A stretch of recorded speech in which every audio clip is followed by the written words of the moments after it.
तो आज मैं आपको एक अनोखी रहस्यमय कहानी सुनाऊंगा। अगर आप चैनल पर नए हैं तो अभी सब्सक्राइब कर ले तथा कहानी पूरा देखें। अंत में एक अनोखा रहस्य छुपा है। धन्यवाद। तो सुनिए, ये कहानी उस युग की है जब ब्रह्मांड में शब्दों का निर्माण हो रहा था। उस समय मृदंग नाम का एक गंधर्व था जिसे ध्वनियों से बहुत प्रेम था।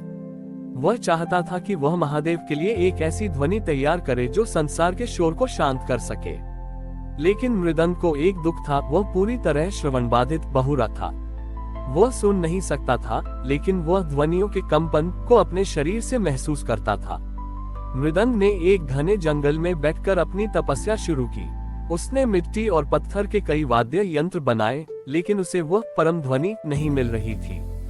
वह रोज अपनी हथेलियों को जमीन पर रखता और पृथ्वी के भीतर होने वाली हलचल को महसूस करता। एक रात जब वह ध्यान में था, उसने अनुभव किया कि उसके चारों ओर की हवा में एक अजीब सी थराहट है। उसने देखा कि सूखी पत्तियां एक खास लय में गिर रही हैं और पास के झरने का पानी एक निश्चित ताल पर पत्थर से टकरा रहा है। मृदंग ने समझ लिया कि महादेव उसे मौन का संगीत समझा रहे हैं। उसने एक सूखा कद्दू और कुछ रेशमी धागे लिए और एक ऐसा यंत्र बनाया जिसे आज हम वीणा का पूर्वज मान सकते हैं। उसने उस यंत्र को बजाना शुरू किया। वह खुद तो कुछ सुन नहीं पा रहा था, लेकिन उसके चेहरे पर एक अलौकिक मुस्कान थी। उसकी उंगलियां जिस तरह तारों को छूती, उससे हवा में ऐसी तरंगे उठती कि जंगल के हिंसक जानवर भी शांत होकर उसके पास बैठ जाते। तभी वहां एक बूढ़ा शिकारी आया। उसने मृदंग का मजाक उड़ाते हुए कहा, अरे ओ संगीतकार, तुम जो बजा रहे हो उसका कोई सुर नहीं है, ये तो केवल हवा का शोर है। मृदंग ने मुस्कुराकर अपनी आंखें बंद कर ली। उसने उस शिकारी का हाथ अपने वाद्य यंत्र के तारों पर रख दिया। जैसे ही शिकारी ने कंपन को महसूस किया, उसे शोर नहीं बल्कि अपने ही भीतर धक धक करती हृदय की धड़कन सुनाई दी। और फिर उस धड़कन के भीतर से एक गहरी आवाज गूंजी, सोहम सोहम, वही मैं हूँ। अचानक उस संगीत के बीच में साक्षात नटराज शिव प्रकट हुए। उनका नृत्य इतना तीव्र था कि उसे केवल महसूस किया जा सकता था। महादेव ने मृदंग से कहा, ग्रेटर देन मृदंग संसार कान से सुनता है, इसलिए वह केवल शोर और मधुरता में उलझा रहता है। लेकिन तुमने अपनी आत्मा से सुना, इसलिए तुम्हें अनाहत नाद बिना प्रहार के उत्पन्न होने वाली ध्वनि की प्राप्ति हुई। जो मौन को सुन लेता है वह सीधे मुझ तक पहुंच जाता है। Greater than. महादेव ने मृदंग के उस वाद्य यंत्र को अपने हाथ में लिया और उसे अपना डमरू बना लिया। महादेव ने वरदान दिया कि जब भी वह डमरू बजेगा, वह केवल संगीत नहीं देगा बल्कि ब्रह्मांड के ज्ञान के सूत्र महेश्वर सूत्र बिखेरेगा। मृदंग को महादेव ने अपने गणों में शामिल कर लिया। आज भी माना जाता है कि जब भी हम गहरे मौन में होते हैं तो हमें अपने भीतर जो एक हल्की सी गूंज सुनाई देती है, वो मृदंग का वही संगीत है जो वह महादेव के चरणों में बैठकर आज भी बजा रहा है।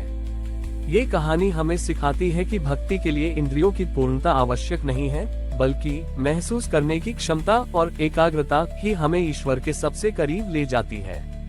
मृदंग अब महादेव के सानिध्य में नाद ब्रह्म का ज्ञाता बन चुका था। एक समय की बात है, आकाशमंडल में एक विचित्र असंतुलन पैदा हो गया। चंद्रमा, चंद्रदेव, जिन्हें महादेव ने अपनी जटाओं में स्थान दिया था, एक मानसिक द्वंद्व में फंस गए। उनके मन में अपने सौंदर्य को लेकर थोड़ा अहंकार जागृत हुआ, जिसके कारण उनकी कलाएं अनियंत्रित होने लगी। कभी चंद्रमा पूरी तरह लुप्त हो जाते, जिससे धरती पर घोर अंधकार छा जाता, तो कभी वे इतने तीव्र प्रकाश से भर जाते कि रातों में भी वनस्पतियां जलने लगती। समुद्र की लहरें इस असंतुलन से पागल होने लगी और ज्वार भाटा सीमाओं को लांघने लगा। महादेव ने देखा कि संसार इस अस्थिरता से त्रस्त है। उन्होंने मृदंग को बुलाया और कहा, वत्स, चंद्रमा का मन भटक गया है। जब मन भटकता है तो लय बिगड़ जाती है।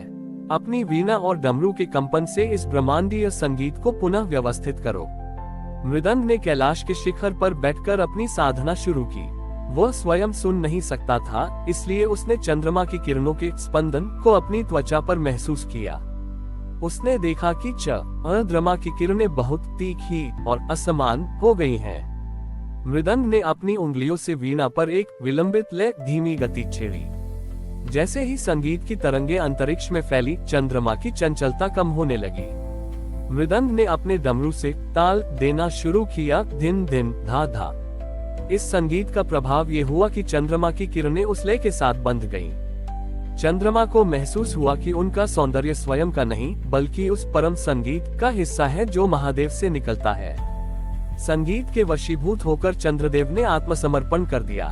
मृदंग ने अपनी ध्वनि से चंद्रमा की 16 कलाओं के लिए एक नियम बना दिया। 15 दिन घटना और 15 दिन बढ़ना। चंद्रमा की शीतलता पुनः लौट आए। चंद्रदेव ने मृदंग से कहा, हे नाद साधक, तुमने मुझे मेरे अहंकार के शोर से मुक्त कर दिया और मुझे मेरी वास्तविक लय प्रदान की। महादेव इस व्यवस्था से अत्यंत प्रसन्न हुए। उन्होंने मृदंग से कहा, मृदंग, आज से तुम्हारी यह ध्वनि समय का आधार बनेगी। संसार इसी लय के अनुसार अपनी रातों और तिथियों की गणना करेगा। तभी से चंद्रमा का घटना और बढ़ना एक निश्चित संगीत के साथ जुड़ गया। कहते हैं कि आज भी पूर्णिमा की रात को जब समुद्र शांत होता है तो वह मृदंग के उसी संगीत की प्रतीक्षा कर रहा होता है। और जो साधक उस रात मौन रहकर अपने भीतर उतरते हैं, उन्हें चंद्रमा के प्रकाश में महादेव के डमरू की वही गूंज सुनाई देती है जो मृदंग ने युगों पहले छेड़ी थी।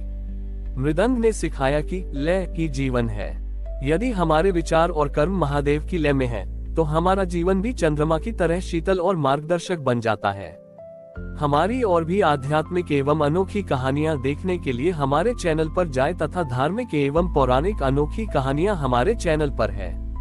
कृपया जाके देखें तथा हमारे चैनल को सब्सक्राइब करके रखें और वीडियो लाइक जरूर करें। धन्यवाद।